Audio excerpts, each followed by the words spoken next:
Good morning, everyone, and welcome to another episode of Nature Talks podcast. So I'm Bhavish Raj. We are live from Lodi Garden. It's 7:30 a.m. and I'm here with our guest, Mr. Tree. So I had to come to him because he's a little bit demanding. He can't move anywhere. So, hello, sir. How are you? Hi, I'm good. How are you doing? I'm doing fabulous, sir. You just had to make me up at this early, but it's okay. So, what's your real name and your pet name that people call you? The real name, what you people call the scientific name, is the Ficus bengalans, Okay. and the local name, which the cool people call me, is the banyan tree. Okay, Banyan Tree. So, for this entire interview, I'll call you Banyan Bhai. Okay. Yeah, okay, that's cool. Banyan Bhai, how old are you? See, some foolish people would want to cut me in half and count the rings on the trunk, but then I'll be dead. So that's not a good way to check my age. The best way to check the age of a tree is to ask the people around, the local people. Yeah, if you just observe many trees of my species, then also you can get a good idea of my age. So my age is actually around 35 years old. 35. Okay, then I should probably call you Banyan Uncle and not Banyan Bhai. But it's fine. Yeah, or I can call you Gen Z. Okay. Okay, so Banyan Bhai, what is your favorite season? My favorite season is the monsoon time. Oh, wow. It's about to start in July only. What's your busiest time during the year, Banyan Bhai? Like, when is the time where most of the biodiversity flourishes on you? I think the monsoon time is the best time because there's a lot of water, so I'm producing a lot of fruit, and I'm feeding all the wildlife. The squirrels, bats, birds, bees, everyone's coming towards me. This guy really loves monsoon. Banyan Bhai, who are your roommates? Like your favorite neighbors or the people that live on you? Like the biodiversity that lives on you? My favorite roommate, that would be the grey hornbill, I think. Oh, grey hornbill. Oh, wow. Yeah, they're pretty cool. They're closest to dinosaurs and they're least destructive creature on the planet, I think. Okay, alright. Is he your best friend? The hornbills, yeah. There are few hornbills which come here. There are bats also which come at night, so but they're not birds, they're flying rodents. Banyan Bhai, what do you do for a living? Like, what's your occupation? What's your ecological role in this ecosystem that we are standing in? My role is to save your life. Because, see, without me, you can't be alive and you can't experience your Gen Z life. Because if you go to the moon, there's no trees over there and you can't survive. But if you find a planet with trees, then you would probably want to go and live there. Because I create oxygen, food, shelter, temperature, everything is done by trees. So you need to respect me and my authority. Thank you, Banyan Bhai. You made me teared up. Banyan Bhai, what changes do you see around you? Like when you were little and now that you are so grown up, what are the changes that have occurred till now? Yeah, every day I see thousands of people walking under me, and most of them don't even notice me. I've seen people growing up, they've been coming to Lodi Garden since a child, and I've noticed them. I've noticed them growing, and even now when they walk below me and they share stories with each other, or maybe they're talking on the phone. So, I see everything, and I hear everything, and I know everything. Okay, this one is my personal favorite question. What's one thing that you like about humans? You better choose your words carefully because I'm also a human and it might hurt my feelings. Come on. The good thing about some humans is, not all, but some people have this thing called a green thumb.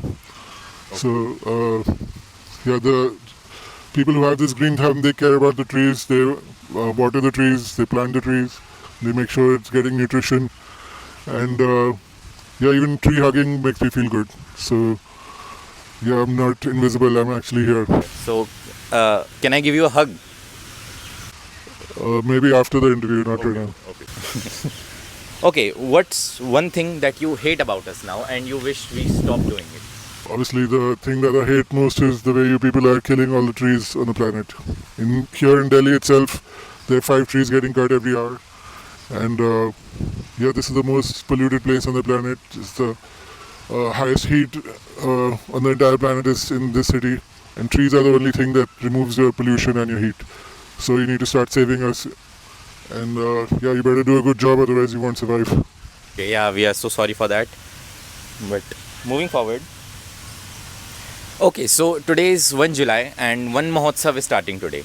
So if you like, if anyone could do one thing during this one Mahotsav, what would you advise them to be? And what does this one Mahotsav actually mean to you as a tree? This is a 7-day festival which is celebrated around the country. And yeah, the thing is, many of your leaders, the politicians, they make a big deal of the environment for these 7 days. And for the rest of the year, they're busy destroying the environment. Yeah. So that's why this 1 week is really important that it's highlighted. If this wasn't there, then there would be nothing, not even these 7 days. So actually, this festival needs to be celebrated throughout the year, not just 7 days. We also think the same. Like it shouldn't, like we should not care about plants only for a specific period. You're right about this. I agree with you on this one. What is that one environment related advice that you want to give to all the people through our podcast? So my advice is to protect the environment, connect with nature, coexist with nature. Don't destroy the environment because you'll be destroying yourself. The habitat which supports you, it's getting damaged at a very fast rate, and whatever is left, you need to protect that. And if possible, you need to multiply the environment, habitat around you for your own good. It's nothing to do for me because I can live even if you're not alive, but you can't live if I'm not alive. That's completely true. Baran bhai, you have been here for 35 years, and I can see the carvings that are done on you, which is it should not be done. It should not be promoted. It should be stopped. But what are some of your biggest challenges that you have faced living in such a bustling city like Delhi for 35 years? Yeah, this hurts a lot when people use sharp objects and carve out their names on my skin. So yeah, actually, there's a Delhi Preservation of Trees Act. There's actually laws that protect the trees, but many people are busy breaking the laws. So one of them is not to damage the tree in any way.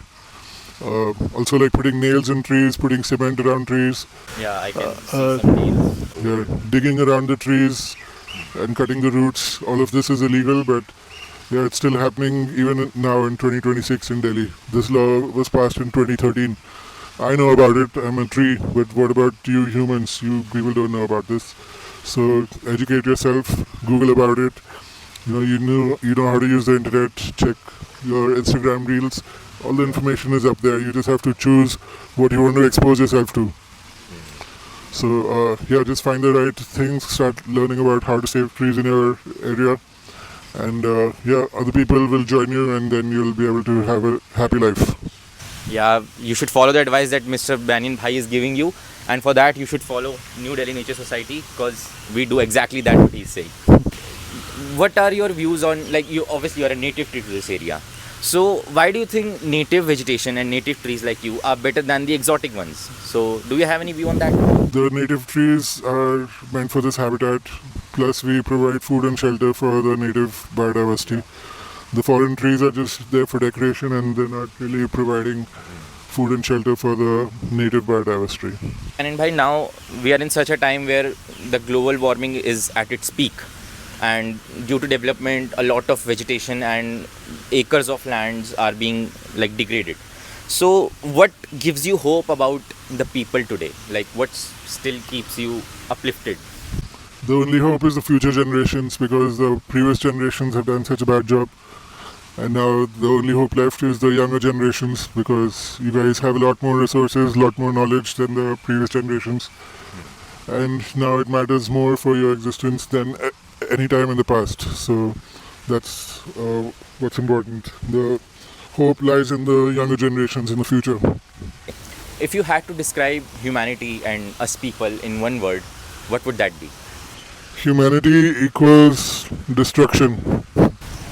Do you think, as a tree, what are your views? Do you think can humans and trees, forests and humans, can we all thrive together?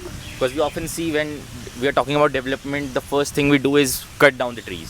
So do you think we can thrive together and coexist in a shared environment? Yeah, of course, you just have to have the will to do it. Where there's a will, there's a way. And now it's 2026, we have so much technology. You have AI also, so you can use that stuff and figure out how to live around the trees without destroying the trees. Okay. So this is the last question from me. What does love from humans look like to you? Like for us humans, like if I share my perspective, we respect trees and we love trees because you do so much of essential work for us. You give us so many ecosystem functions. But what does love from us look like to you? Just care for the trees. Notice the trees at least. See, if you stand under the tree, then you can understand the tree. Right now, you're standing under my canopy, and you can see the roots. You can see the damage on the trunk. You can see if there's any fruit or any animal's nest up there on the tree. But if you see the same tree in a picture on your screen, you might not be able to notice all these things. So caring about the trees is really important. And when people come and water the tree, you must be drinking 8 glasses of water every day. But most of the trees in Delhi don't even get 1 glass of water. We are depending on the rain. We wait all year because you people are so busy looking at your screens and notifications. You don't even put 1 glass of water in the tree, and then you wait for the rain. So a good thing would be if you all just go out and give at least 1 glass of water to all the trees around you. That would make a big difference, and you'll see what you reap, so shall you sow. Isn't that right? So when you do good deeds like this, protect the trees, then we'll give you something back in return, which is a surprise, which will be good for you, obviously. It's going to be a positive thing, so make sure that you take care of us, we'll take care of you. What goes around comes around. Yeah, exactly, people. Because now is the time. We are seeing so many devastating events happening all over the world, and now is the time that we care for our trees. Not for this specific 7-day period, but forever. Like we should take this vow to protect trees and protect the environment, because this is something that is going to sustain us and our children in the future. So thank you, Banyan Bhai, for this wonderful interview. I learned a lot from you, and I hope so many people also did. So as promised, I will give you a hug now, and then we can finish this interview. Okay, let's go. Okay, I was coming for it anyway, even if you didn't agree. Okay, so this was the Nature Talks podcast of NDNS. I hope you guys enjoyed it. Thank you, Mr. Banyan Bhai, for dropping some 35-year-old wisdom on us. Don't forget to like this video, subscribe, and share it with all your friends who love trees. Don't forget to like or subscribe, otherwise Banyan Bhai will take all the oxygen from you.